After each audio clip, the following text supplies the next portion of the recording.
Magnum, channel where hot rodding and romance do coexist. I'm your host, Prince Magnum. Welcome to Sober Talk. It's been a while since we've done Sober Talk. All right. Been a good while. Been about a year. Okay. For those who do not know, I am a sober member of Alcoholics Anonymous. I got sober on February 7th, 2006. It has been 18 years, and in some cases, 18 long years since I got sober. So, um, straight up honest, here we are now, uh, all this time later. I was 26 years old when I got sober. And all this time later, here we're still doing it. We're still doing this thing. Um, we're going to kind of wait for a few folks to start kind of making their way in, and we're going to talk about some of the things that I've learned over the years. Some of the places I've been. We'll do some stories and things like that, and we'll keep it going for about an hour, because give or take, because well, let's face facts. I got to go to work today. It is what it is, right? We'll talk a little bit about that too. Life. Just because you get sober, life doesn't stop happening. It's not like it all of a sudden becomes, peaches and cream, if you will. Um, as I've said in AA meetings quite a few times, life is a bed of roses, but some people tend to forget roses come with thorns. A lot of people tend to forget that. But anyhow, so here we are, 18 years later.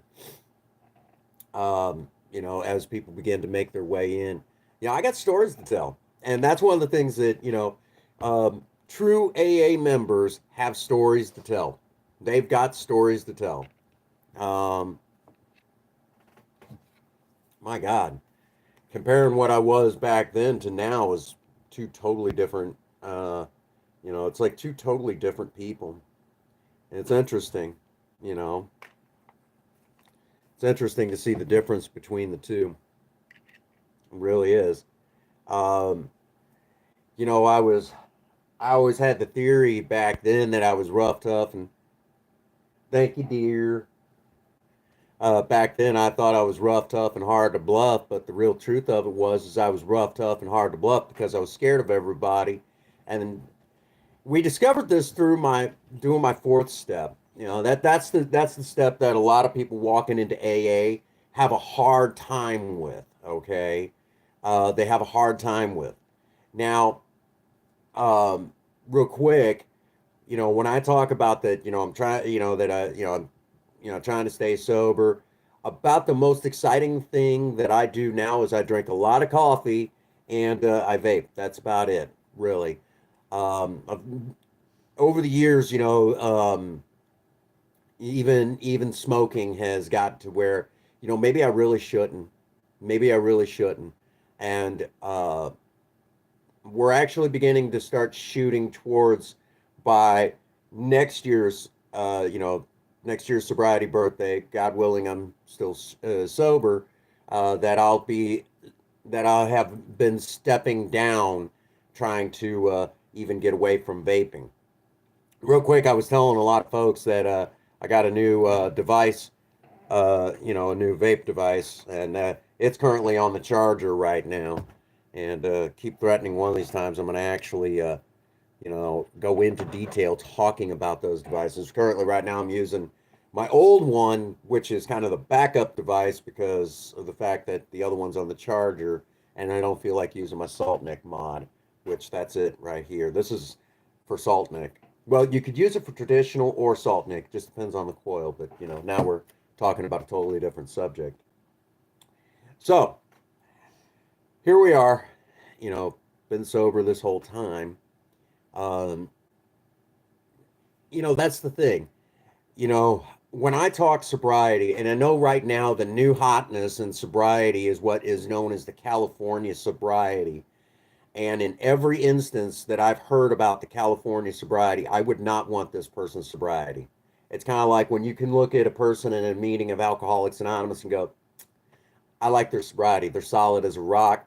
I would love to have, that as my sobriety. AA members do this. I would love to have what they've got in the program, um, because it's just so it's such a good vibe and everything. And then you get these folks now that do what is called the California sobriety. Well, it's just pot. I'm not addicted to that.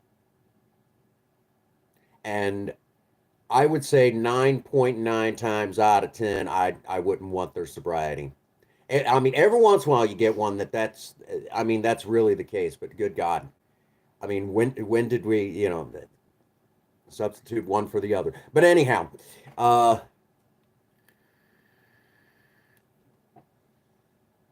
so that's kind of a thing that I'm starting to see more and more of. Well, I haven't, done this, I haven't. So you're still doing this. You don't see the correlation. No, no, not at all. Okay. Okay, we're going to go with that. Rock on. Um,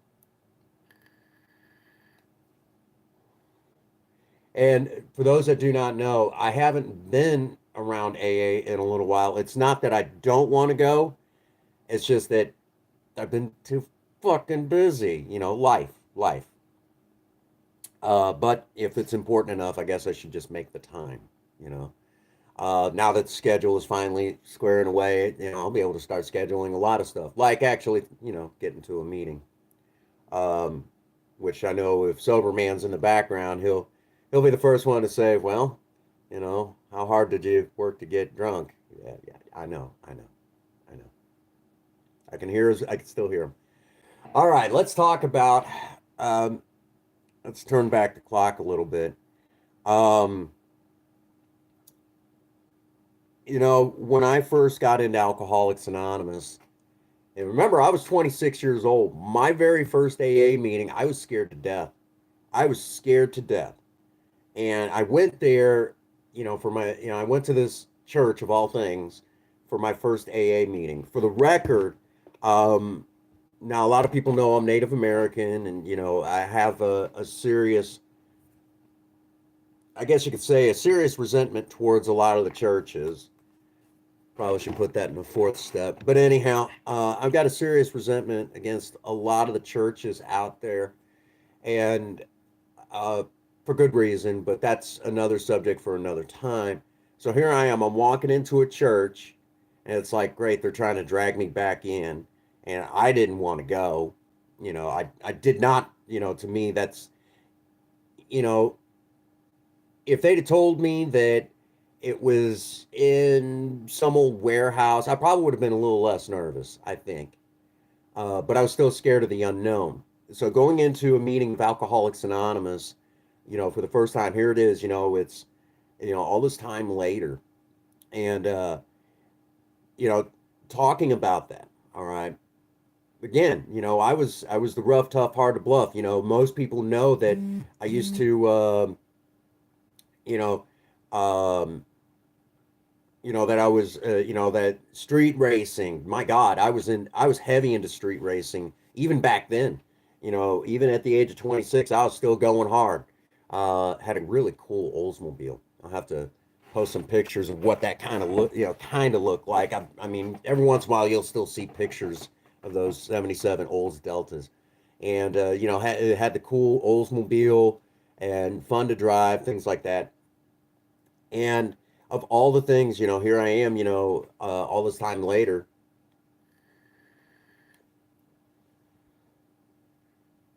Well, hello there, Alice. Welcome to the live stream. Talking about, it's been 18 years since I got sober. And I'm actually right now on the story of what it was like when I first went into an AA meeting. What it was really like. Now, bear in mind, again, here I was, street racer, gun collector, uh, quite the marksman for that time. I was getting pretty good. And if you guys have seen the pictures of what I looked like when I was 27, going into an AA meeting, good God. My first AA meeting, nobody believed me that I was 26. I was 26 at the time when I got sober. And again, it's been 18 years since I got sober. So here I am. I'm 26 years old. Were you? I'm sorry I missed it. I'm sorry I missed it.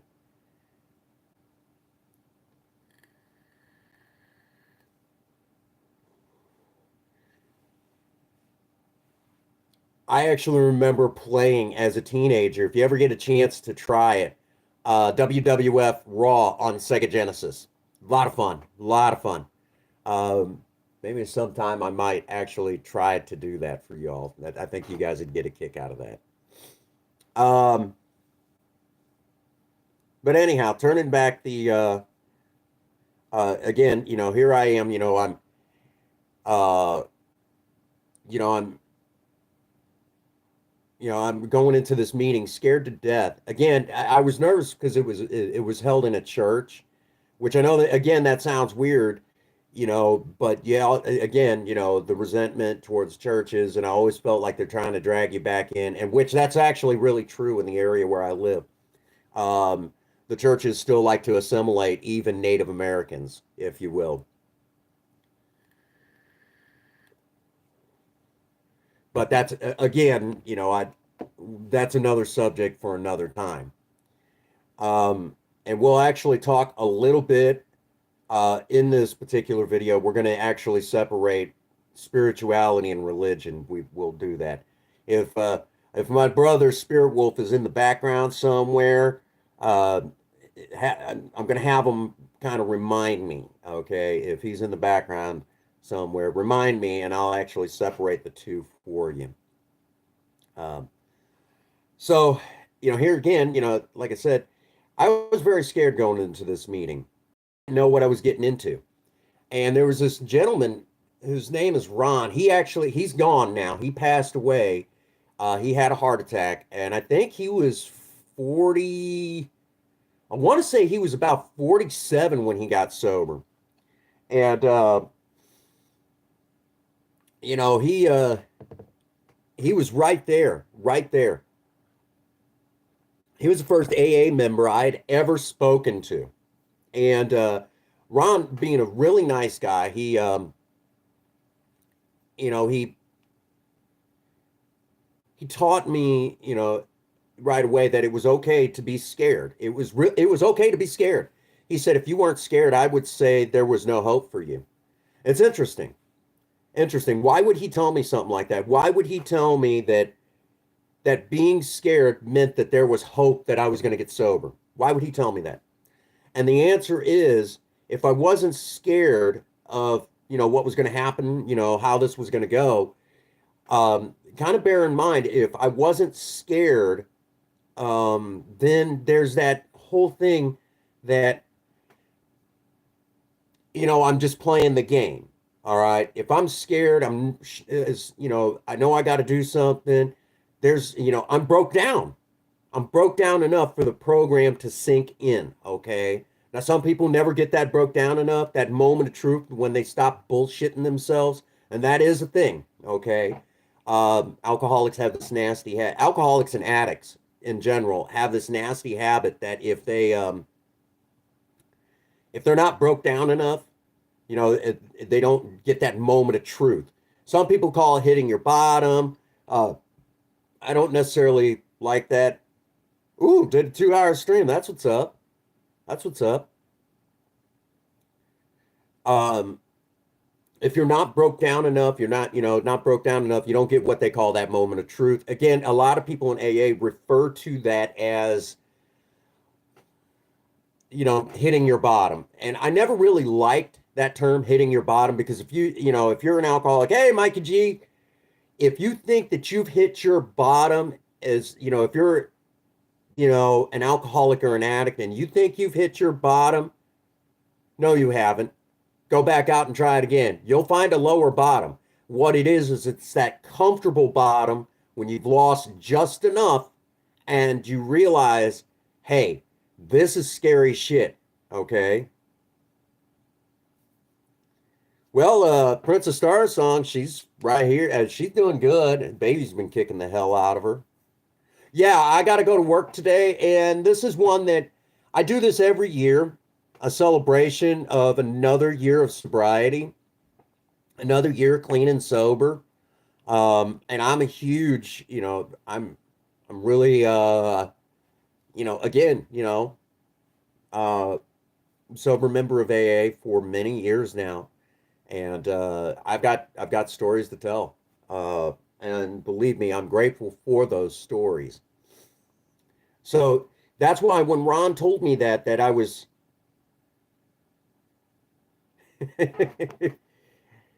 and yes, we have a name, but we won't give that name out on, But anyhow, we'll have to get into Discord and start telling everybody all about it.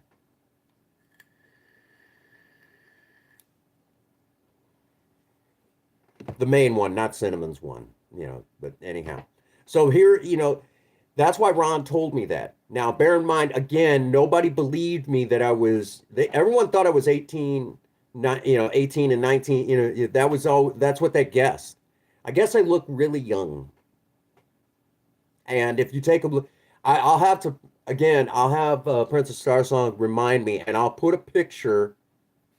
Ooh, you got, okay, okay. We'll get you in the fleet and we'll get you set up. We got some goodies.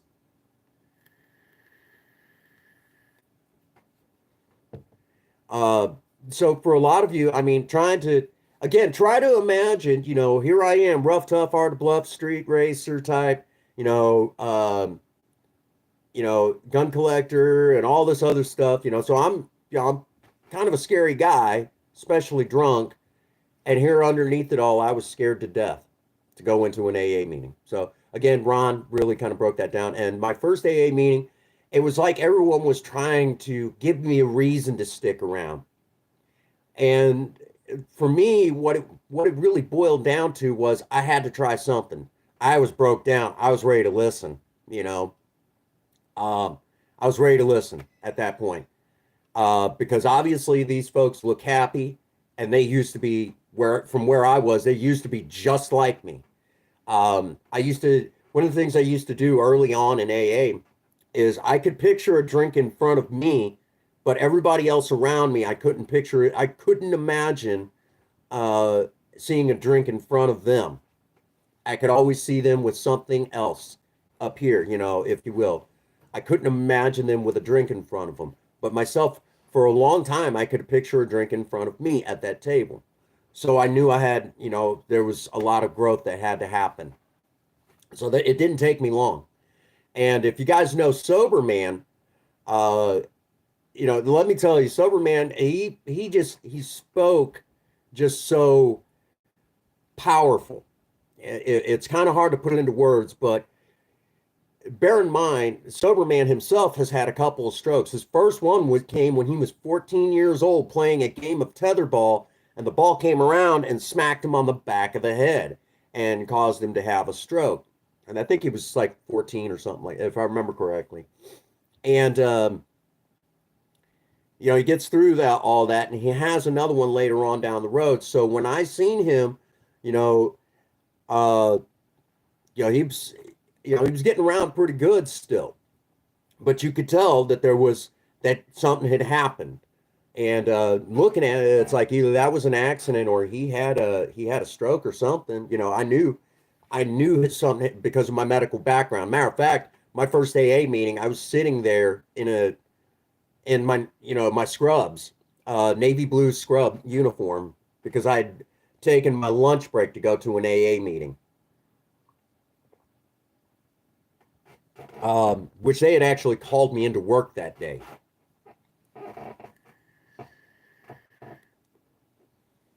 But guys, I told you I was going to my very first AA meeting, and well, hello, Christina. Welcome to the live stream.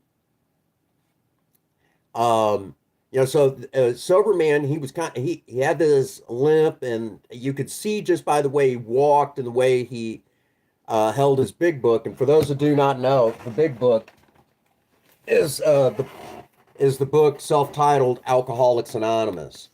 Okay, and when you hear about the first 164 pages of the big book, when you hear about it, which this one's been beat up too. I've got a couple of them. When you know, not so many words. What's this? Oh, while I was involved in service work. Okay. Um, the first, 164, because some of the other stuff has been changed a little bit, but pretty much from right here all the way back to page 164 has really not changed all that much. Now it still has the doctor's opinion in here, which if any of you are in the medical community, I recommend picking up a copy of this book and reading the forward to the first edition, the doctor's opinion, because this is by Dr. William D. Silkworth, and gives the most.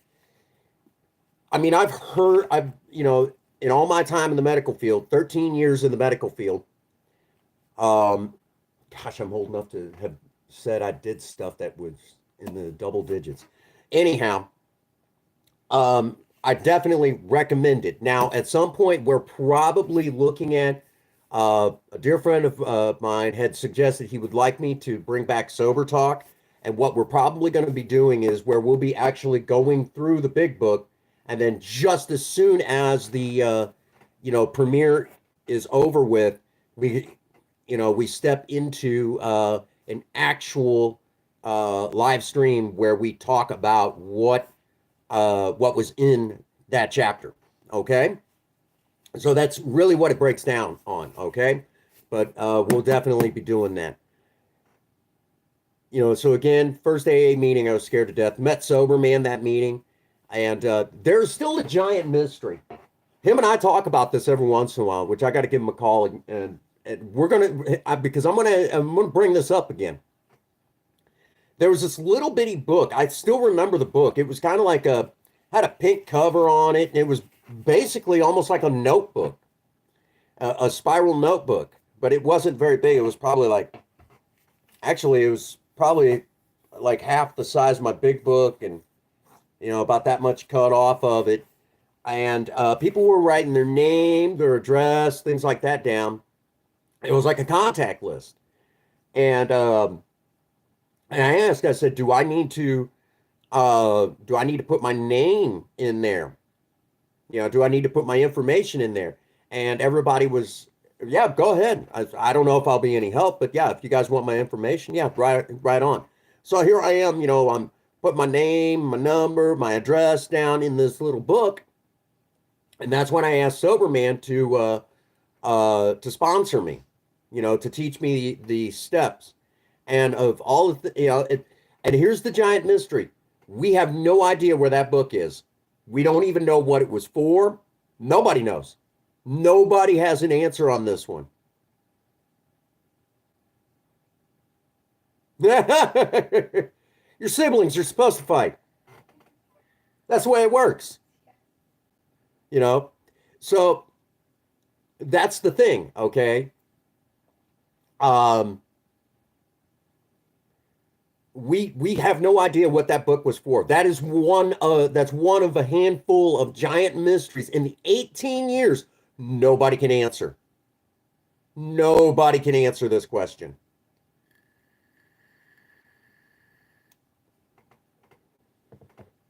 It is one of the biggest mysteries in my sobriety that nobody knows. Once in a while, did you know? No, I don't know. Soberman and I talk about that every once in a while. To this day, we have no idea where that book is, what it was for, or if it still exists. That would be funny, because it would be really funny if it turned up like one day. I mean, somebody knows. I mean, seriously, I would probably fall over laughing at that. But back to that guy, Ron. Well, fast forward, it's been, I would say, like 3 years since had gotten sober by this time. Uh-oh, baby's kicking. Um, it's been like 3 years now, in my story, if you will, the same guy, Ron, him and I were in a meeting together, and he started talking about how there was actually a person that he genuinely admired in Alcoholics Anonymous. And the person had just said some very hateful things to him, said that, you know, it just really just like lambasted him. And it devastated him. And he was talking about it in a meeting. He obviously didn't give the person's name. I don't even know who would do such a thing. And in the middle of that meeting, I got to, I got to say something that was like super important.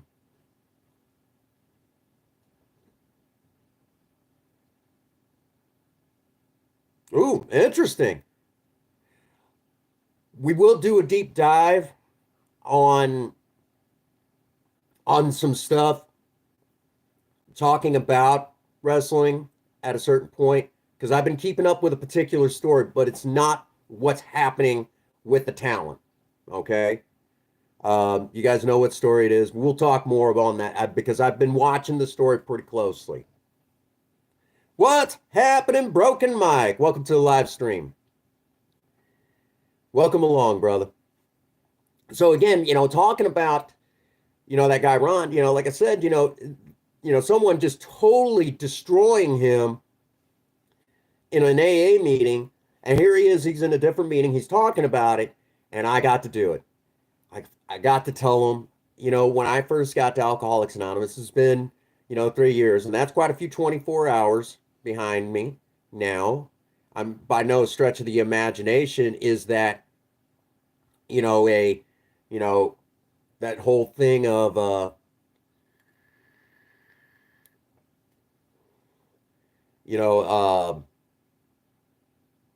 how do I put it? That's not big numbers, but that's important to me.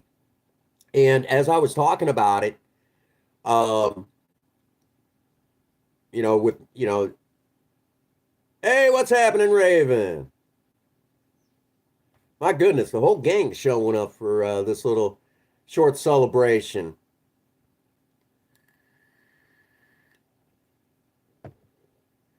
And, so as I got to say, Ron, you 12-stepped me. You were the one that 12-stepped me. All of you talk about, and I said this, I said, here in Alcoholics Anonymous, all of you around the tables talk about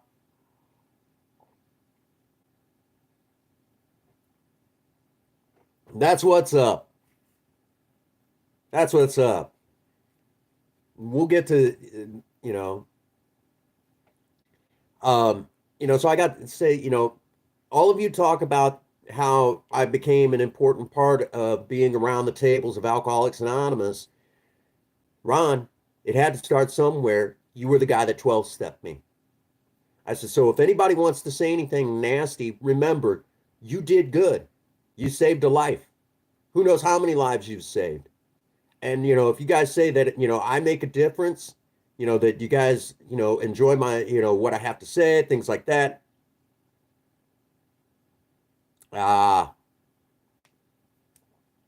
Siblings do that too.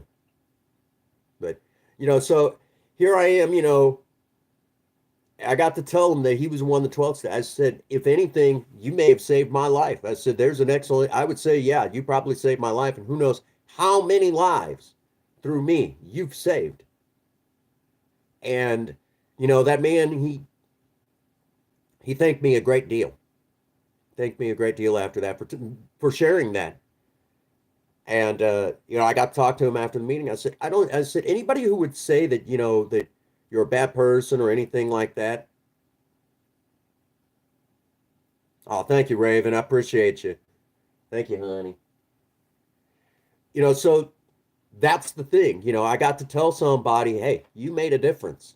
And, that's just it. A lot of people sometimes tend to forget that, life isn't just where you go along and you do things and you know and it only affects you. That's uh-oh. Oh, ain't no shame in that. Ain't no shame in that.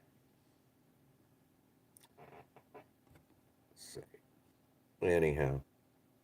But anyhow, um that's the thing. We're life doesn't just happen where it only affects you. If you will, imagine life as kind of like a lake, very calm, serene. And if you take uh,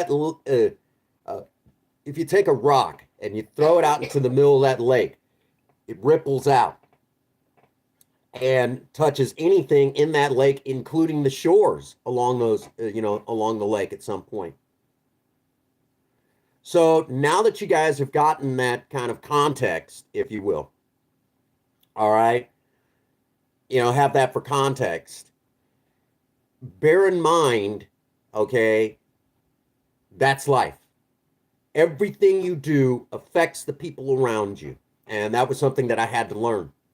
I had to learn that early on because I always thought I was just doing it to me. No, no.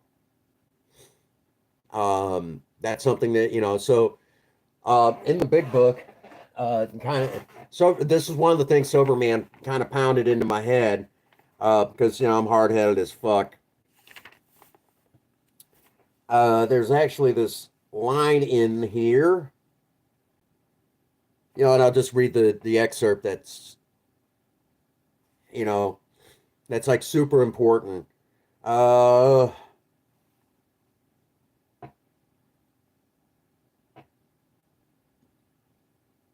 okay. Is he not, even in his best moments, a producer of confusion rather than harmony? And that's what we were like. That's what we were like before, you know, those of us who are alcoholics, addicts. That's what we were like before we got sober. Okay. That's what we were like. Producers of confusion, harmony. Now, one of the things that Sober Man, he's like, I want you to flip flop that.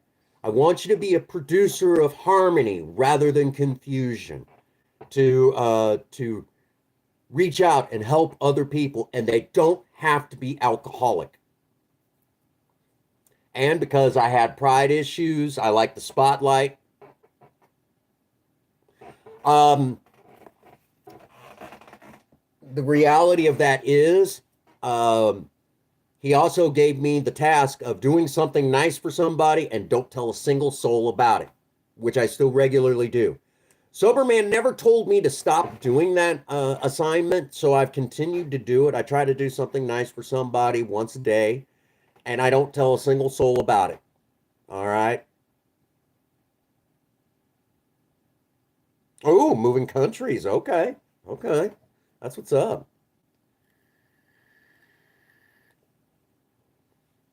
So just kind of, take that. He took that was something he pounded in my head, and believe me, uh, that has helped me out a lot. Again, a lot of folks have a hard time kind of picturing what I was like before I got sober. I was very hateful, very mean. I was all about me. Me, me, me, me. I am a former center of the universe. Bulgaria. Ooh. I hear some of those continental European countries are absolutely gorgeous, but I've never been. I wanted to go see them. Maybe one of these days. One of these days, I might get lucky enough to drag Project Spirit over there and get to cruise through all the countries and see what they're really like. To cruise from like I would love to see Paris. I would love to see Berlin. Um, just all over. I'd even love to. I know it's kind of dangerous right now. I would.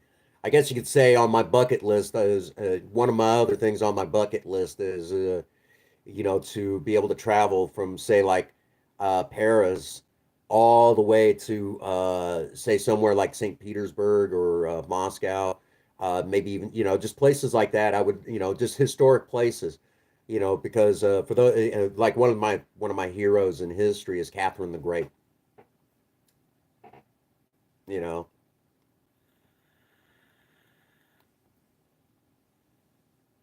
right now on my right now at the top of my bucket list is cruise Route 66 here in the States. That's a big one on my list. Big one. And to do it in Project Spirit. Road trip.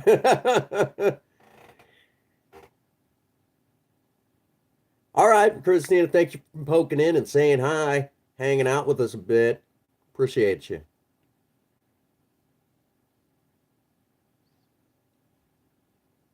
That's what's up.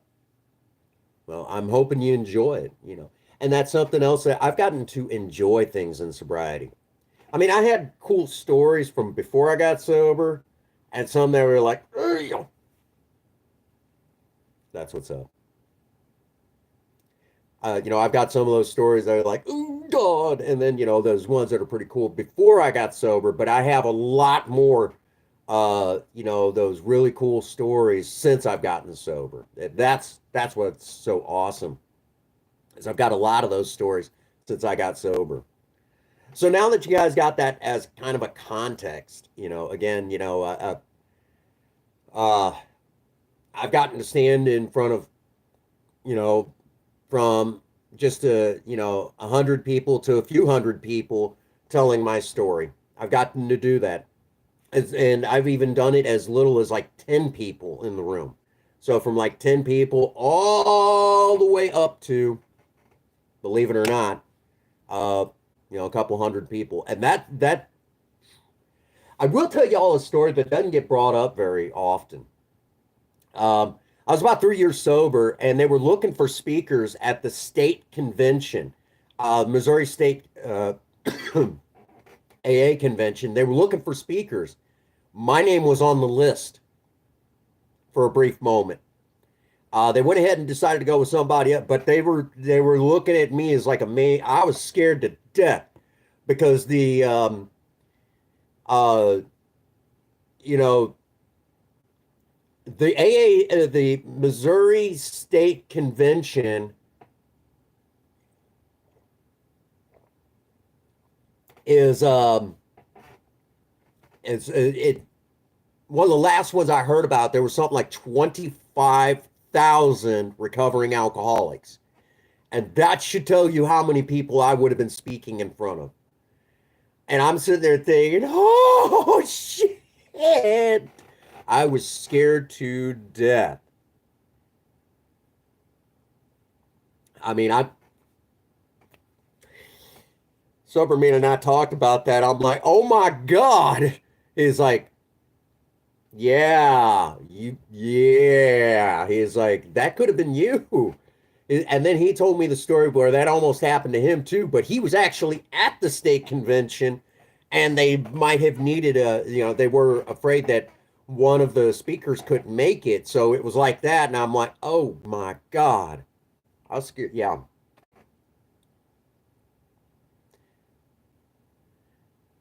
Hi, Kissable. Welcome to the stream. Celebrating 18 years clean and sober. You know, um, that's if you guys find that kind of exciting, that at one moment I had that scary moment where I could have been standing in front of about 20,000 people. Just picture this, standing in front of 20,000 people telling the truth about my life. I got a feeling he's somewhere in the background.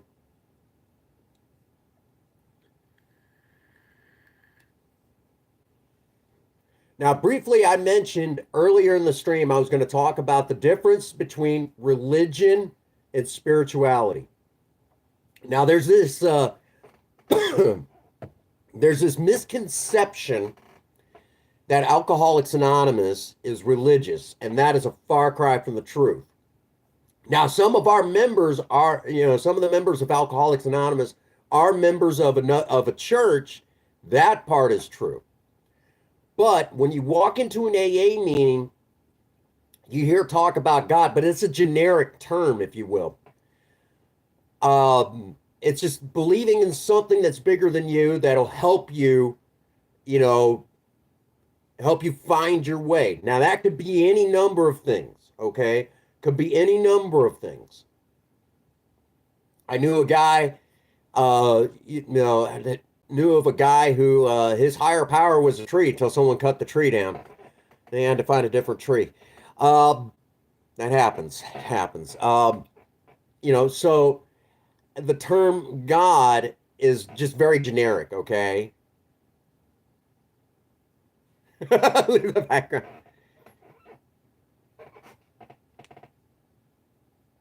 Thank you. Thank you, Kissable.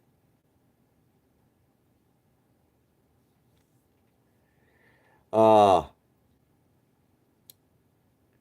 so good to see everybody today celebrating, getting sober has been interesting. But as I was saying, so it's a generic term.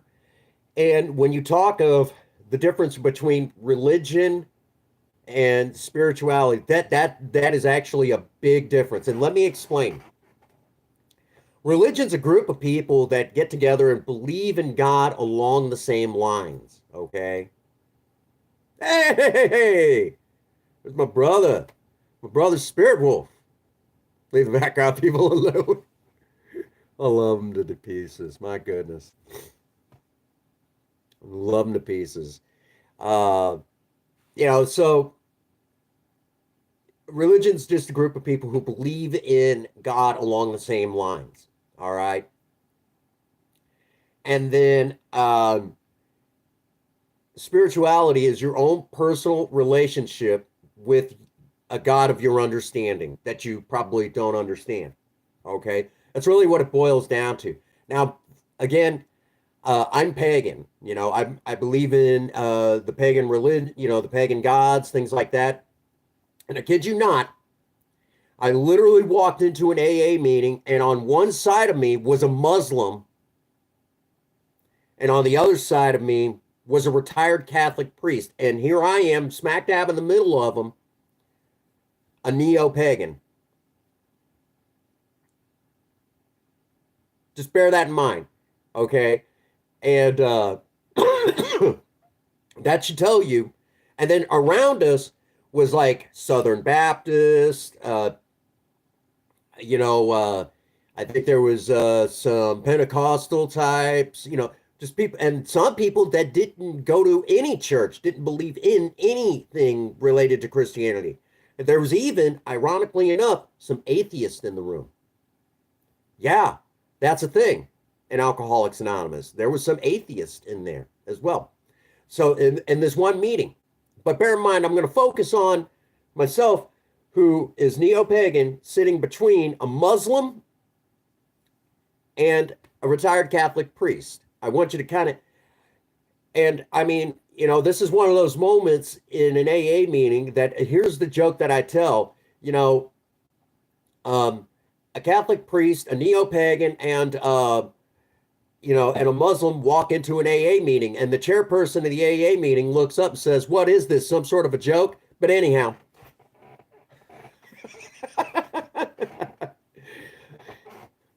that should give it's a cross section, okay? AA is just, if you will, like where some people treat, Buddhism as an actual religion. Some people treat it as a supplement to their current religion, if you will.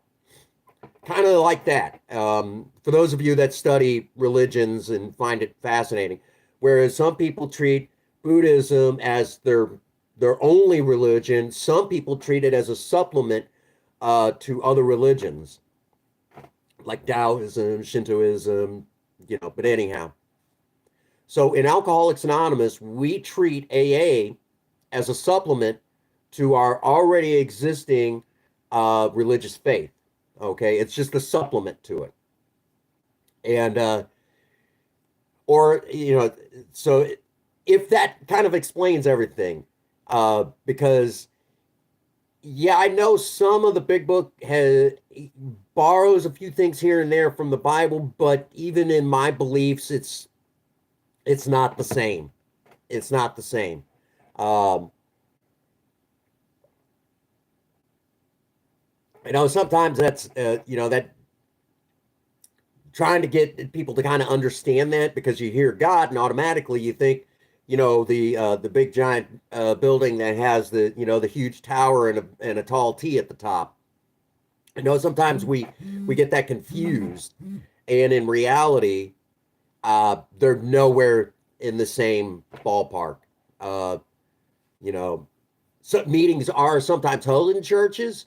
A lot of the churches, ironically enough, a lot of the churches actually appreciate us, because and we will work closely with the churches. Like even the Catholic Church, we work, AA will work very closely with. Um, and thank goodness that we have that working relationship. And again, even though when it comes to my personal life, I have a resentment to the churches, but it's a specific resentment.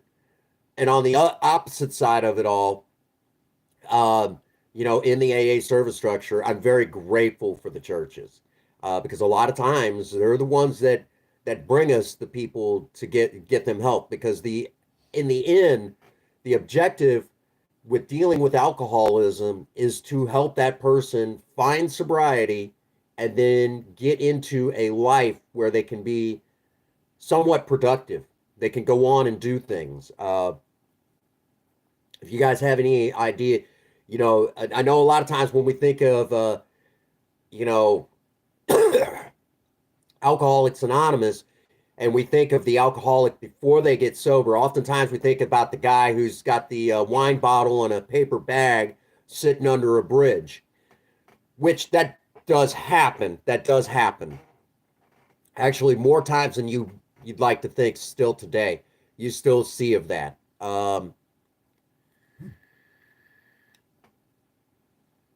You do still see that. It's not as it doesn't happen like that much anymore, with the simple fact that there's a lot of other drugs.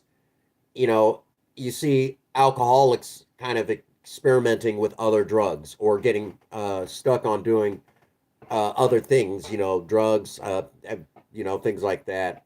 Ah, it's my brother Spirit Wolf. He was the one, he's like, you've got to do this. He's like, you've done one every year, a live stream talking about sobriety. You've got to do this. Here we go again, where you try to start splitting hairs. Yeah, coffee and nicotine. But even in AA, we don't count that as like deadly drugs, if you will. I mean, yeah, they're deadly, but they're not deadly. We're talking things like, you know, heroin, really scary stuff. And in Alcoholics Anonymous, there is that whole thing where some people come in today they've done some pretty heavy stuff now. I guess I can't say too much. There was that whole month that I experimented with methamphetamines, back when I was a whole lot. Yeah, that was, yeah.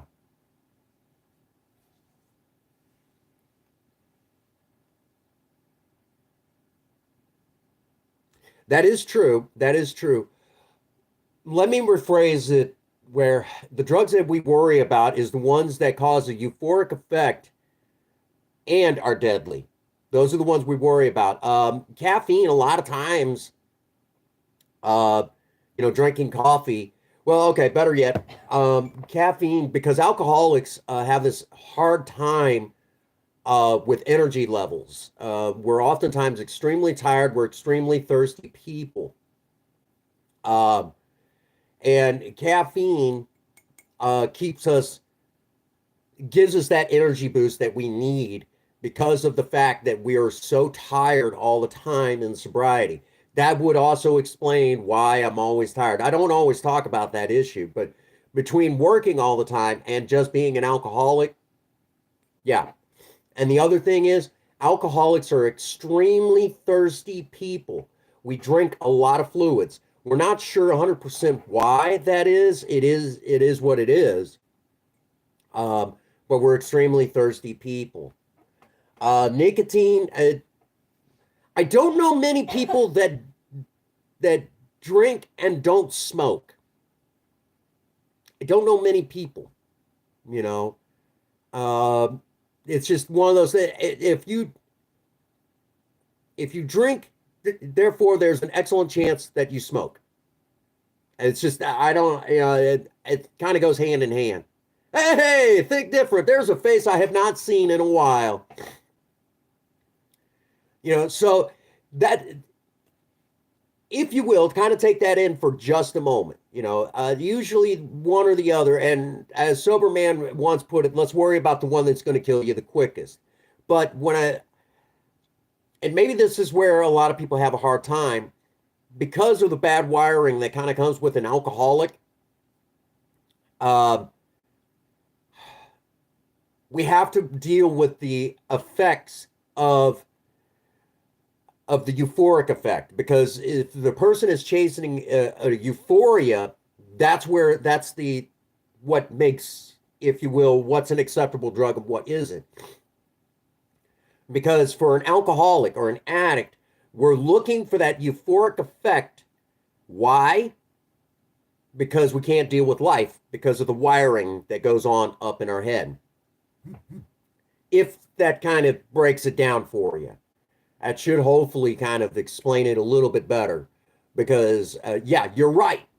But if that was the case, we wouldn't be able to take things like aspirin, okay, Tylenol, over the OTCs. So you got to, where, what are we looking at as what is acceptable in Alcoholics Anonymous and what isn't? Because if you're going for that euphoric effect, you're trying to numb something, okay? And what are you trying to numb? What's going on between here, okay? That's what we're dealing with. And I think sometimes a lot of people have a hard time kind of understanding when we talk about alcoholism or drug addiction, and everyone talks about, oh, I just couldn't stop. They talk about the physical addiction. They don't talk about what's happening here. I couldn't deal with life, therefore I drank. And a lot of people don't talk about that part so much, or what actually happens to the body when and we'll definitely have to do that at some point. Okay. Again, Spirit Wolf was actually the one who said that we need to start doing sober talk again, because I think there's so much information that I know how we're going to start doing it, and that sort of thing. And most definitely, it's going to be kind of exciting and a lot of fun. And I will get on filming that specifically, because I've got,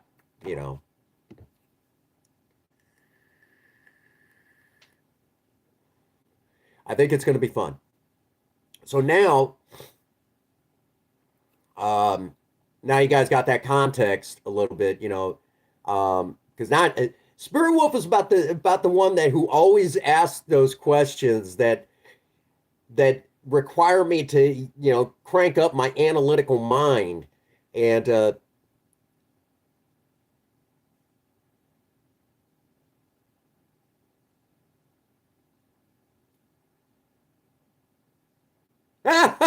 you say that. Yeah. Well, wintertime content, brother. Wintertime content. And it's been cold. It's been cold here in Missouri. Very cold. Should start hopefully warming up a little bit.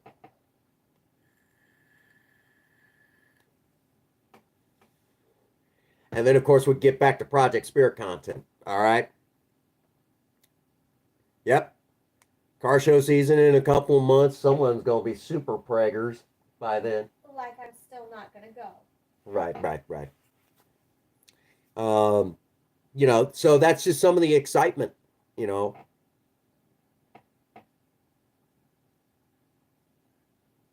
That's true. Missouri's a weird place. I've lived in Missouri my whole life, and it's, you can even say I got sober in Missouri. And it's weird weather. One day it'll be, pretty decent out. Next day, ice fucking cold. It's just the way it is, you know. Uh, Missouri's weird. Yeah, that's actually true.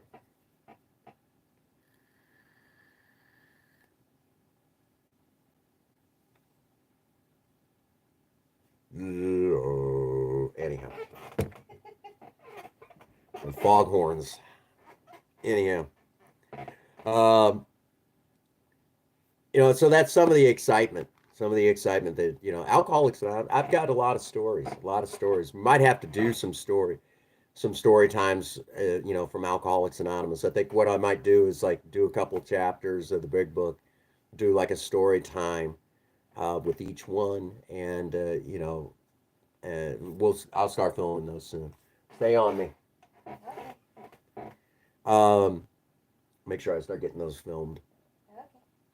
And that's some of the excitement, about getting sober. I never thought that, bear in mind, I didn't think I was going to make it a week, that I couldn't hold out a week, and let alone 18 years.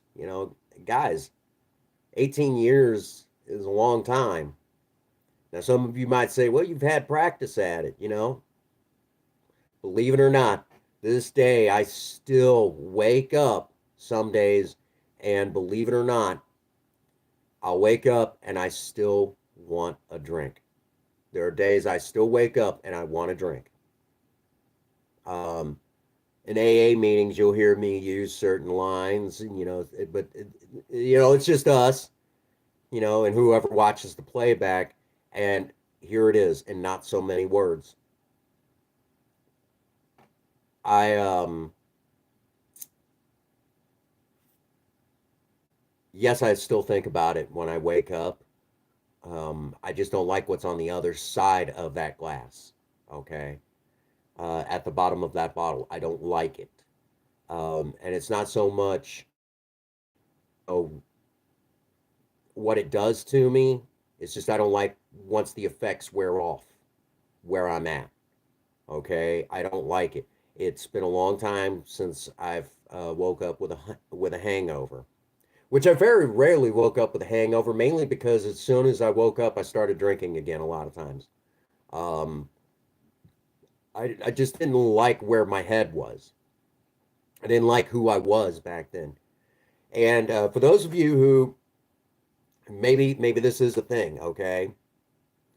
Uh, but I used to look in the mirror for the first 3 years of my sobriety, and I used to look in the mirror and say, "You're nothing but a monster." And then right around 3 years, right around that area, I got to where I could say, you're not half bad. Today, I can look at me in the mirror and say, I love you to me. Now, that may sound kind of strange, kind of weird, but that's important because I like I love the man who's looking back at me. He's a pretty good guy. He tries to do the right thing, is, you know, as honest as he can be, it tries to treat people with respect, tries to help people, tries to make a difference. And, that in itself means a lot. I think a lot of times, when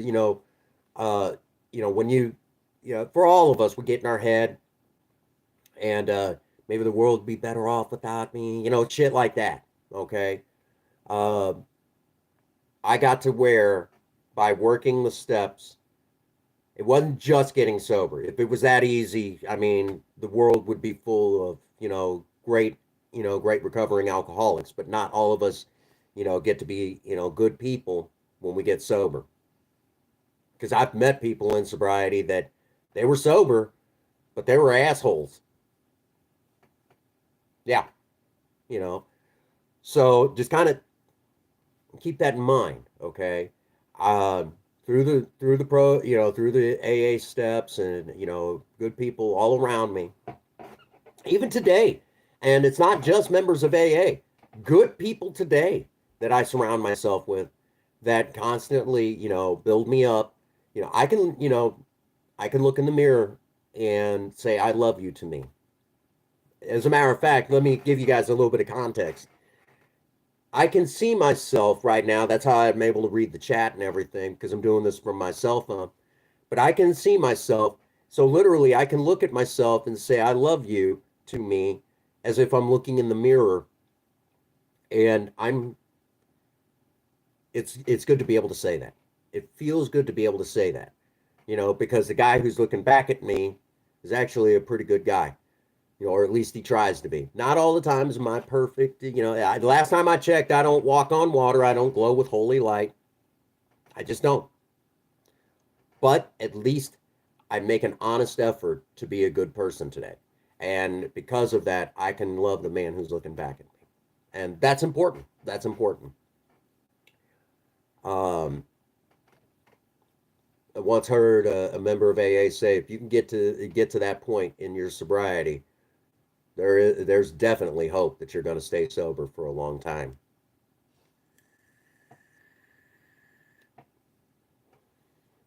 And that was an old timer that passed away in sobriety.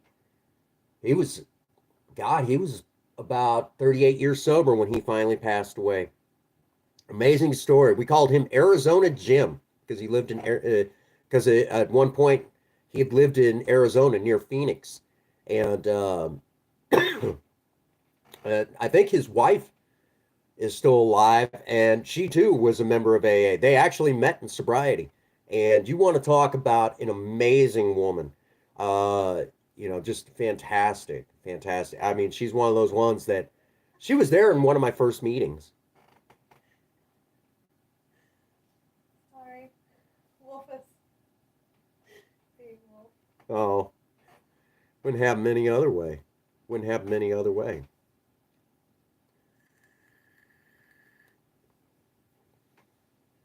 So that's where the excitement is.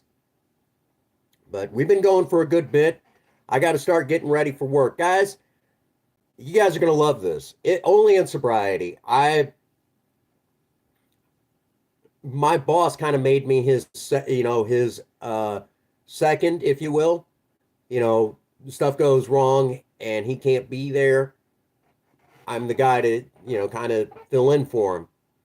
And if you will, kind of like the assist. It's not officially, there is no official title for it, but it's as close to as assistant manager as you can get. And my boss was kind enough to do that for me. Now, bear in mind, my boss is actually a really nice guy. I'm fortunate to have gotten a job with a boss like him. And he doesn't even watch channel, so I don't even have to worry about him. Like, dude, really? You didn't have to, you have to, build me up like that. He's a great guy, great guy. Um, and it's nice in sobriety that I can, find a boss like that, and that he trusts me. So I get to go to a job that I genuinely enjoy. Doesn't mean I want to go to work, but I genuinely enjoy my job, and I get to, work for a store manager that is actually a genuinely good guy. He's a very kind gentleman. Um, and, I get to help people quit smoking, which is pretty cool, you know. So that's pretty awesome. Pretty awesome. And only in sobriety. I did not. Ah! He's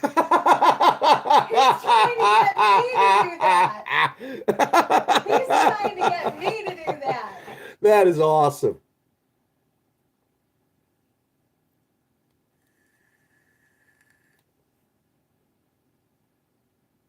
That is awesome. Love you too, brother. I knew I was number one in your book. That's what I was laughing about. That's what I was laughing about. Right. You wanted me to do that. I knew I was number one in your book.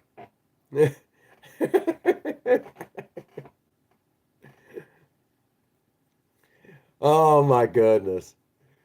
And again, real quick, uh, Alcoholics Anonymous was actually a spin-off group of another group called the Oxford Group. And some of the members of AA started off in the Oxford Group, including the two co-founders, who's known as Bill W. and Dr. Bob. Okay, and sometime we'll have to dive into some of their story, and because those are really awesome guys. Matter of fact, we might actually read their stories as they are in the big book. And these are guys they got sober in 1935. Just amazing. Dr. Bob passed away in 1950. And when I say he was a doctor, he was actually a physician. He was a physician. Bill W. was a stock market broker in the 1920s going into the 30s. So when he seen the great, the stock market crash that kicked off the Great Depression, he was a millionaire at that point and lost a lot of money. So if you find that interesting, at some point we might actually have to dive into that, not head first, because head first. But we'll dive in on that at some point. You guys might find like that. You, you, Way too many jokes. you just stop where you're at. No Sailor Boy is number one in my book. Yeah, yeah, and and who do you? How do you Marines get from point A to point B? Through those Sailor Boys? We know we know. It's okay.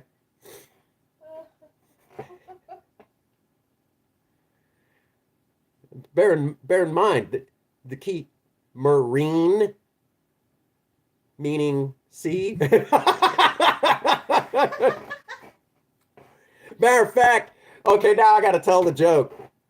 Here in the United States, if you actually look at the Marine Corps logo for the U.S. Marine Corps, and you see like the eagle over the globe with the anchor attached to it, the joke is that what that actually is the Marines' way of saying, screaming, "Go Navy, boys," because they ain't going anywhere without us.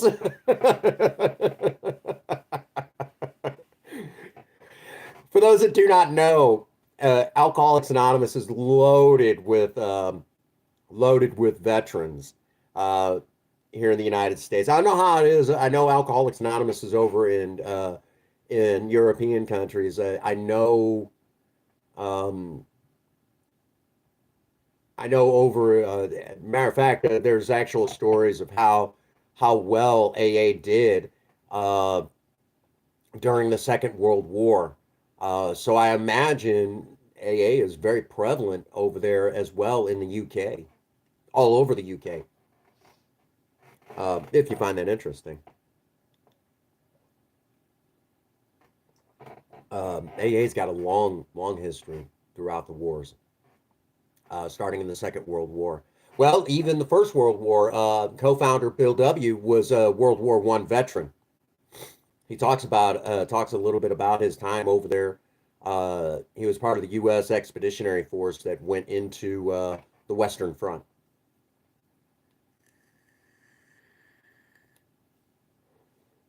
Part of an artillery outfit, if I remember correctly. So, um, yeah, and for those that do not know, some of the people that was also early guidance for me in Alcoholics Anonymous were Vietnam veterans. It was Vietnam veterans. So I have a deep love for our Vietnam veterans. Because they helped save my life. Again, which sometime we'll have to dive in on. Again, more stuff to dive in on.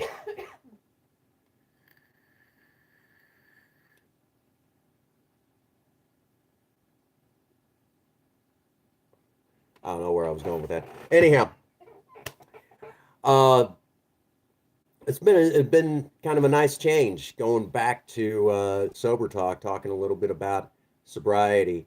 Uh, you know, it's been interesting. It's been interesting to say the least. By no stretch of the imagination, if I've got, I've had a lot of places I've gotten to be, things I've got to learn, people I've got to meet in Alcoholics Anonymous, and even some of you, who are watching right now. We've gotten the opportunity to talk, get to know one another, and how your lives out there, all of you, in some way, shape, or form, your lives have been has touched my life, um, and has made me a better person. Um, you know, and that should really kind of tell you guys everything right there. That I've I'm a very blessed man as far as that goes. 18 years later, I can honestly say that I'm just a mosaic of the lives that have touched mine. You know, good, bad, or an indifferent. And I would even say that pretty much every one of you who are watching right now has had, you guys have touched my life in a very positive way. I mean, you can even hear the banter between, a guy that I tell you, when I say he's my brother from another mother from across the pond, I'm not kidding you. Um, you know, we we bicker like brothers. We're probably more family than family at this point. It's safe to say, we're more family than family. So we'll go back and forth like this all the time, you know. But we have a lot of fun, and God forbid anyone fuck with the other. um, hang on here. These glasses will kind of say everything that needs to be said with that one.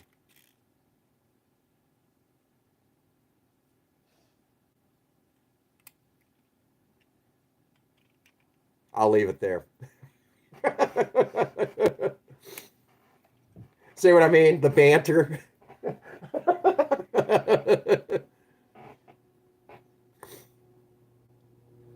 For those that don't know, those are Cinnamon's these are Cinnamon's glasses. Anyhow, sorry. Anyhow, see what I mean? The banter.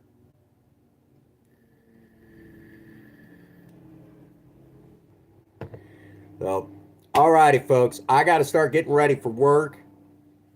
Love you guys. 18 years, and it took Cinnamon is a bully. We'll have to. Don't tell anybody anything, okay? Don't tell anybody anything. I got to work on that one, okay? We'll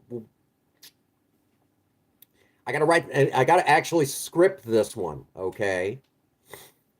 I got to script this one, all right? You know. But anyhow, don't tell anybody anything. Don't give away the secrets. Don't give away the secrets just yet. All right. All righty. So I got to start getting ready for work. Guys, I know normally this is about the time that I talk about, certain advertising things on the channel. It doesn't feel right doing that in sober talk. But if you feel like you want to check those things out, you know where to find them on the about section of the channel. Go ahead and take a look-see. But other than that, the only thing that I can really say to all of you, and normally this is even where I, I do all that bit. I think I need to say something a little bit different right now as I get ready to end this live stream.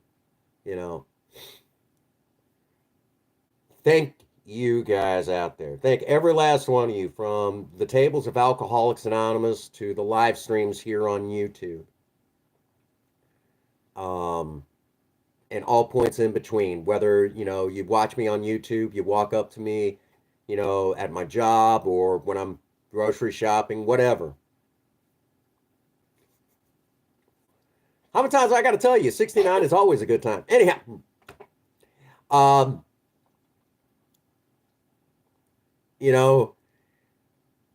no matter where you are in the world, no matter what you think you mean to me in my life, thank you for yet another year of sobriety. You guys are the real heroes. It's you guys that help me stay sober. All of you. I'm a selfish son of a bitch. After 18 years, I am still a selfish son of a bitch. Almost 1.2K of you out there, and I need every one of you. Every last one of you. That's how much of a selfish son of a bitch I am. Because even after 18 years, this is still, if you will, a life and death situation. So I still need all of you. With that being said, if nobody has told any of you that they love you today, Prince Magnum does. God bless you and have a happy 24. Thank you.